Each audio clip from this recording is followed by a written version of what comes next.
How's it going, guys? It's your boy Fix-It Daniel, and today we're going to be on the F150. We're going to finish what we were doing with the right rear door, and we're going to fix the harness wire so we can get the door working and the windows working. So without further ado, let us get into it.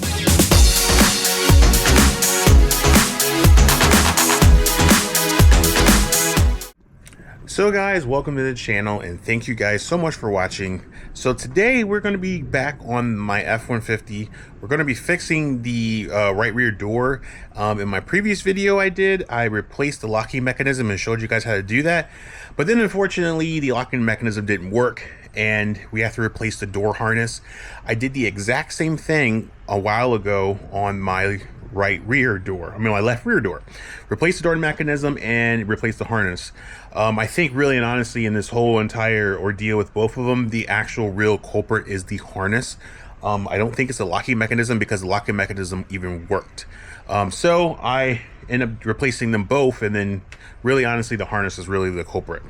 But today we're going to be doing that. We're going to be replacing the harness on the right rear, and I'm going to show you guys how to do it. I have done it on the left side, so I just want to give you a better version of the right, and you can see the one on the left in my previous videos, as well as the locking mechanism for the left side. So without further ado, let us go ahead and get into it. So what we're going to be doing is, here is our right rear harness. So we're just going to go ahead and open this thing and show it to you guys so you can see it. So this whole entire thing is it. So as you see, I'm gonna go ahead and just take it on out.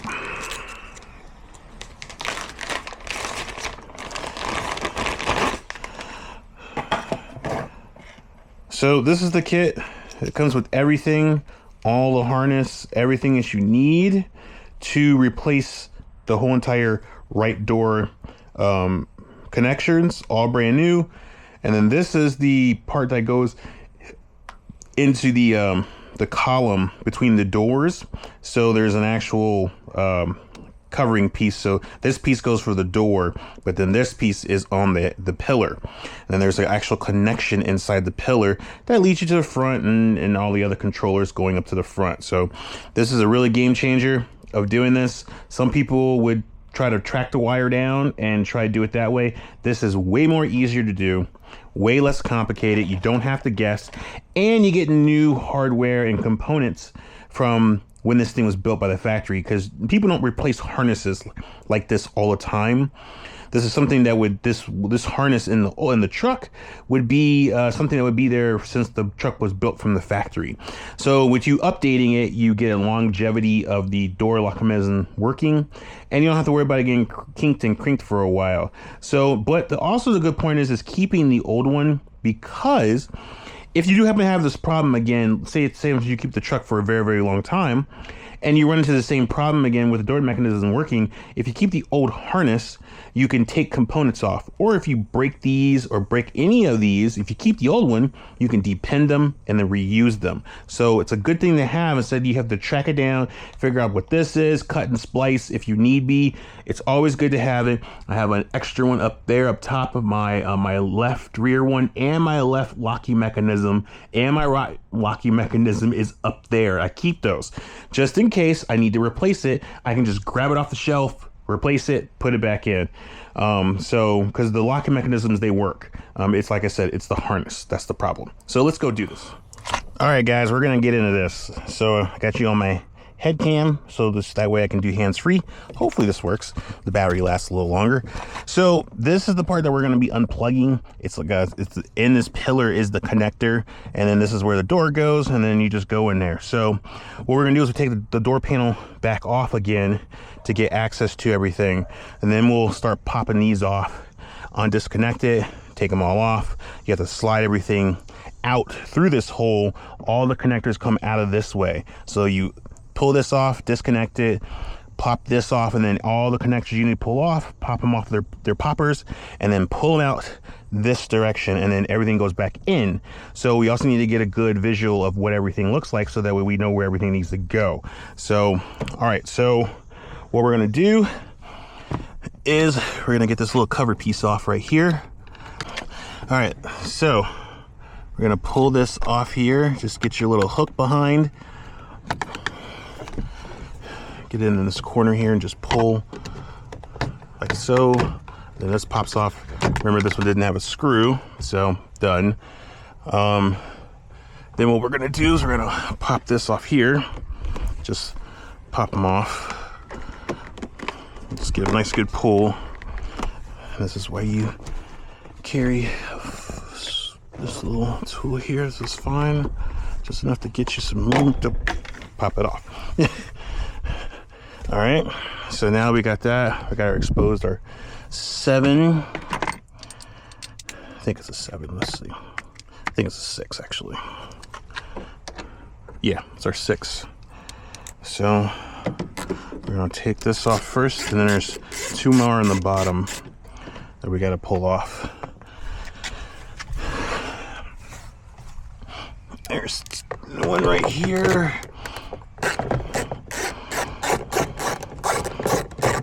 Try not to lose it in the grass. And then there's one more right there.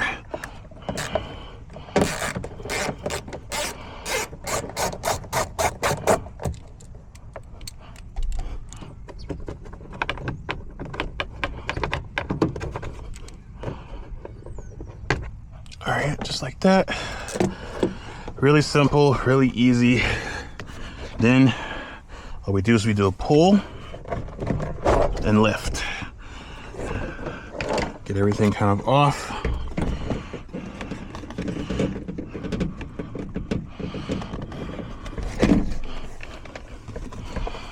Harness piece wasn't plugged in anyway. That's probably the reason why I couldn't get the door open.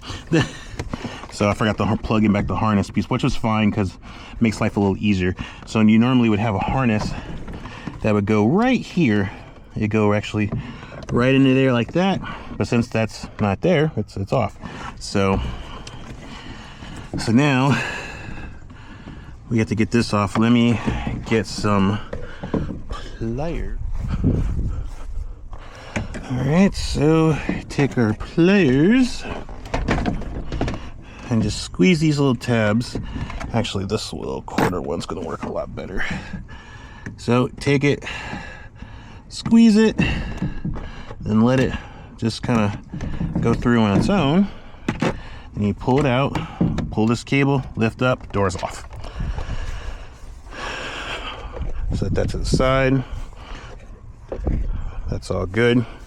All right, so now we can leave that on. That's not gonna be in our way. Gotta pull this whole entire cover off. So we do have some pieces we're gonna have to pull, because this is part of the harness that we're gonna have to be replacing. So we just get behind it as best we can and just pull it out. Like that. Okay. We got some other harness pieces we're gonna have to take off. This whole entire plastic piece is gonna have to come off as much as you possibly can. Try not to rip it completely off because you do want to put it back. This one's breaking down in pieces. I didn't realize how bad this was. It's literally breaking apart. So what we're gonna try to do is try not to make it any worse, because it's already falling apart. So we're gonna try to get it around this piece here, which is what we just did. Pull this down and let everything hang. Try to keep the glue together. You can always use some other kind of glue, I guess, if you really wanted to.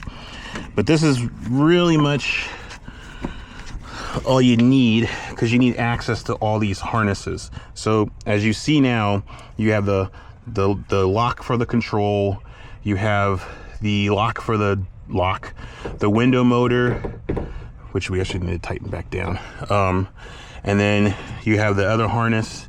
They all spider in together, and it all goes into here. Everything has to run in wire and it comes right off this side here. We also have the speaker wire that's connected too, so we have to pull the speaker out to unconnect it. So it just takes another 7. So we're gonna take that off first, since that's the one that's really the last thing we need to do. Actually, it's just a little smaller. I think this is a 5.5. Yeah, 5.5 millimeter socket set here. So we got to get the speaker out of the way, because we do have a harness that's connected to the speaker. And then after that, it's just unplugging all these little plastic clips and unconnecting that, connecting that, and then it's out it goes. So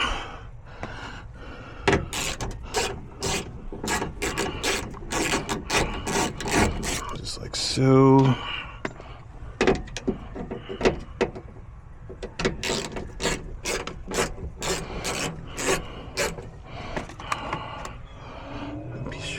For a sec so you can see, make sure you see what I'm looking at. All right, then we're gonna pop this off. It's got this little magnet, but not for sure what that was, but we'll look at it. We'll see, here's the harness for the speaker. Pop that off, move the speaker to the side with everything else. I'm not for sure what that was. Oh, I think it was a clip. Yeah, it was a metal clip. We'll figure out where that went, because I don't know where that went. Alrighty. Alright, so now we should be good. Now we're gonna just pop all these off. We can use our trusty little pliers here. Just gonna pull all this off like that. And there's another one right here. Sometimes you can just push them and they just come out on their own, like this one is doing.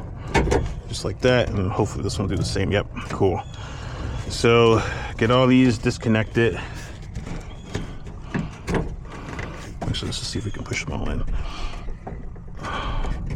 Yeah, there we go. This one too. I need a little help. All right, just getting all these unclipped.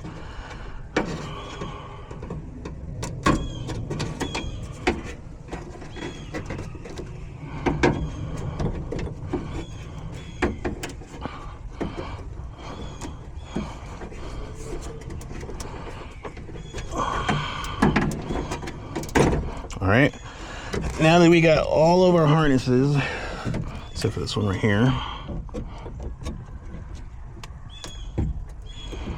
This last little piece here. All right, so now that we got everything going, unplug this, and then unplug the window motor. Just slide off like that. Now everything is completely off. Now, what we need to do is we need to get this off. So, scurry over here. So it's just like a grommet. Just pull the grommet, as you see, like so. And then we got a grommet over here. This one's a little trickier, but what we're gonna do is we're going to, before we deal with that, we're gonna deal with this. So we're gonna get all of this out. Let's get this harness out of here. You gotta play with it a little bit because it's gonna snag up on stuff because it's a big harness. So just pull it all out as much as you can. Nice and easy, because you want to save it. You don't want to rip anything. Everything should come out of the hole. No problem. See, it's all coming out of the hole right here. You just gotta finagle it so you don't rip any wires or tear anything. And then, boom. It all comes out just like that.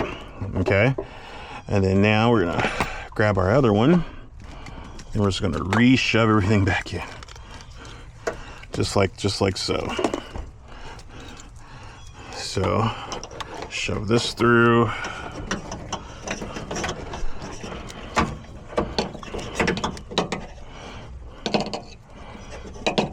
come back a little bit so we can get this harness piece through. All right. So everything just comes on through. We'll figure out where it goes in a second. Just get it in the hole first. That's what you want. You're gonna get some snags, so just be careful. Try to guide it in there without ripping anything. All right. Oh, see, it's going around it anyway.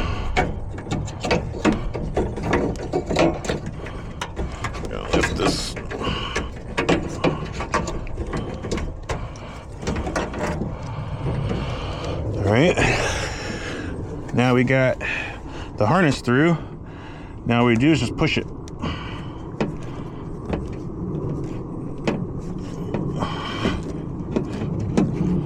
Push it closed, boom, home city. Now we gotta pull this one. This one's gonna be the fun one. So let me get some flathead screwdrivers and some pliers. So now we're gonna try and get this thing out. Let's see if we can. All right, we're gonna have to use some metal force. Gently try to pry this thing out because this thing is in there. Even if you have to give it a little assistance, that's fine too. So stick your thing through, try to pull it out as much as you can. Yeah, this is gonna be some fun force. It'll come out. It's just gonna take some finagling to do it.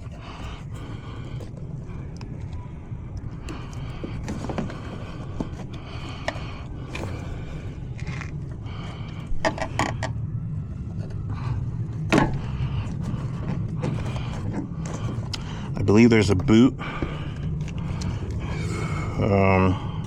It's a boot with a little clip that we have to get out. I think it is. Oh, I think I just found it. Yeah, there we go. So it has this boot cover like that. There we go. That's what I was looking for. All right. So now we got this boot cover. This whole entire thing just comes out with it.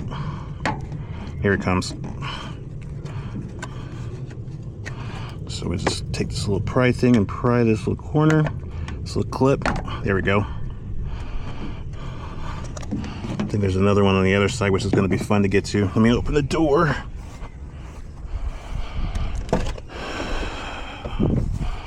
Trying to crush your fingers in the process. So we're gonna do this corner here. There we go. It's got these little tabs. And then there's another tab over here. Do your best to hold on to it, otherwise it's gonna suck itself back in and then you'll be back to doing it all over again. And squeeze, and then out it comes, just like that. Simple. But you gotta get that grommet off. It takes so much force. All right, so now we got a connector to connector that needs to be disconnected. Because as you see with the big boy, you see, so there's a clip. Okay guys, we're back. So due to the heat advisory today, which is it's just the camera, the sun's beating down on the camera and it overheated. So we're pretty much already done. All we need to do now is we just need to hook all the cables back in. Sorry, we need to do all the nuts. Got this one here, that one down there. So we can put this one, we can put this back because it never had a bolt in there. So we'll do that. Just open it up. Yeah, just open. Sorry, it's hard to do this with one hand. So get it in there. Okay, hold on a second. I got it on backwards. That's one of the reasons. All right, so we just get this in. Sorry, I'm trying to do this one-handed, and it's not an easy task. All right, there we go. All right, so we got that in there. You normally would have a bolt that would hold that, but we don't have one. Then we're gonna put this bolt back in. That is our 6mm. Hold on a second.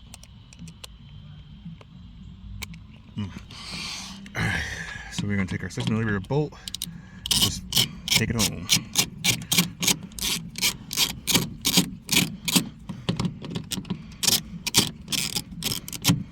Actually, these are the 5.5s. That's why they're not acting right. All right. My mistake. Not the 6s, the 5s. All right. That just goes home.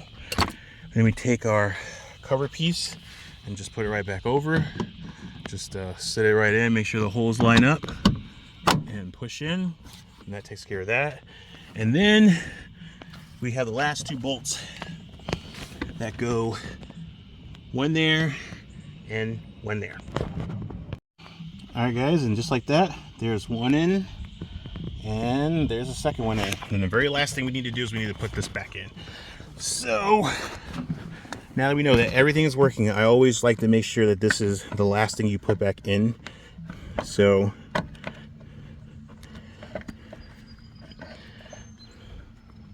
you got a little hole you gotta line up here on the bottom. There's this little notch, and you see a little notch down there. So you get that lined up square and straight, and then shove home. Boom. Oh, that was easy. That was easier than the last one. And that's it. You are done. And then I just do a door check. Let's close the door, open it. Good. We are good to go, guys. And that's pretty much it. It's really quite easy. This one was actually easier than that one over there, because that one took a little longer. It was my first time doing it, trying to figure it out. I had re-round the wires the wrong way. This one was super easy. Literally no time at all. And that's how the door on the right side is now fixed. Well, guys, that is it. We are done. Everything is good to go, and I get to keep the harness. I keep the old harness because it's good to keep it for any kind of small fixes, any broken connectors, stripped wires, anything that ever happens down the road that you need to splice into. You can resplice it, and use those clips. You could depin them and repin them back to something else if something happens. It never hurts to have it, and it's sitting up there on the top of the box. I got the left rear one and the door mechanism for the right and the left, and then now the harness. So I hold on to them just in case I need them, and then if those door lock mechanisms break on those, I can replace them with the original ones and put them right back in. I'm back in business. I don't have to go out and buy any. So it's just a good tool to have. I just like keeping them. I don't hoard them all, but I do like to keep some of the stuff. But that's pretty much it, guys. I really do appreciate all you guys' love and support. I have had some people say I miss the STS days. I do miss having a Cadillac STS. Maybe later down the road I will maybe get one, but right now I just don't really have the time to stack up on cars again.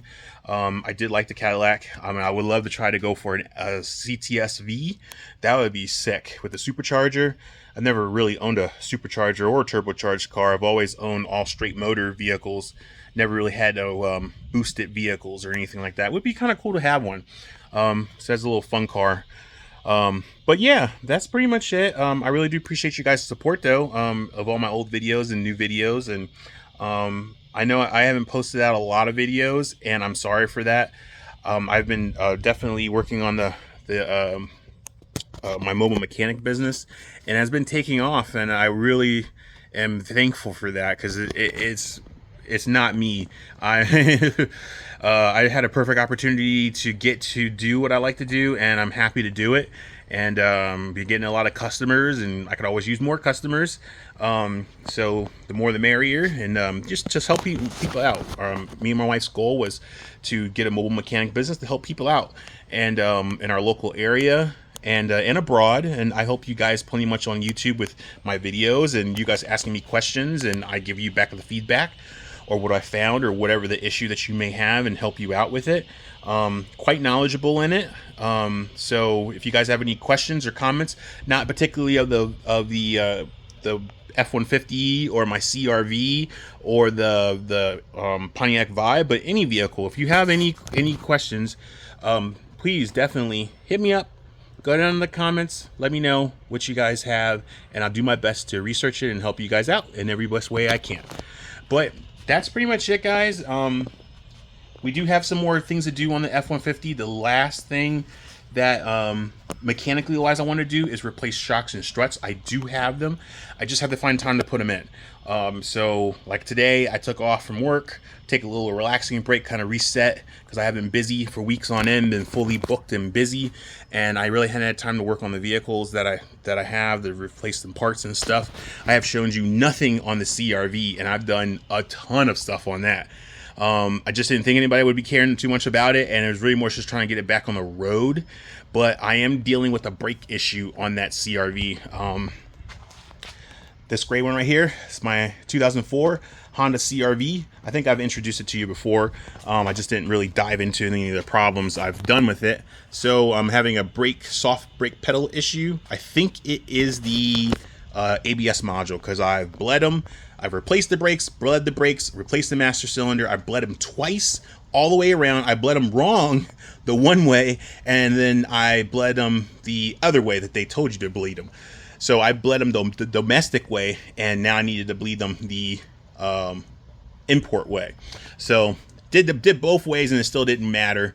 I got some more brake pedal feel, but the brake's still sinking to the floor. And I think it's the ABS modules, because when I put my computer on it and check the voltage, it's 0. There's no voltage going to the ABS module at all. So something's up with that. I think it's the module, because all the fuses and wires that I've traced looks good. So I think it's the module, and I just have to figure out how to get the module redone and if it is a programmable module. If it's not like I could just replace from something else and slap it in, that's great. But if it has to be programmed, I may have to send it out, get it programmed, and then get it shipped back to me, and then put it back in. Who knows? We'll figure it out as we go along with that. But guys, thank you so much for watching. You guys have a good and blessed day, and I'm gonna see you on the next fix. Until then, peace.